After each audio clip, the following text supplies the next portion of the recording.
Hey guys, I wanted to do a quick video on Bloc Loc rulers. They are a lifesaver for me and have made squaring up half square triangles and flying geese a lot easier. They come in a whole bunch of different sizes and for a whole bunch of different blocks, not just half square triangles and flying geese, but these are the most common. So the 6.5 inch is great because you can do anything 6.5 inch or smaller.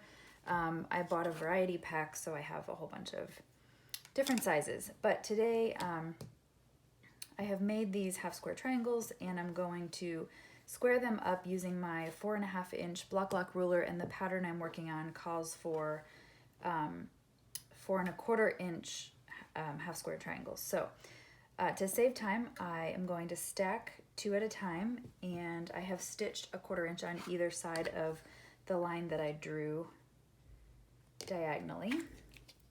So I will cut those, press them real quick.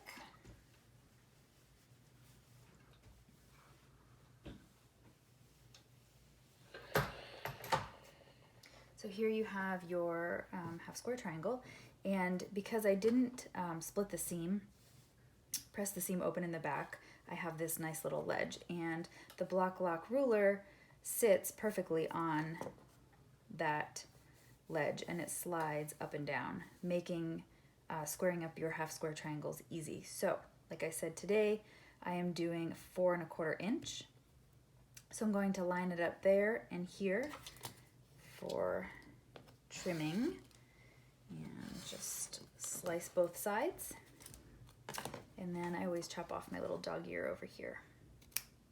Now if these two sides are not nice and square like mine were, you can spin it on your rotating mat, or you can just rotate your block or slide your ruler to do the other side. But most of mine, I usually only have to do 2 sides. So that is the beauty of the Bloc Loc, this little ridge here that locks into your seam, so there's no twisting, turning, or sliding.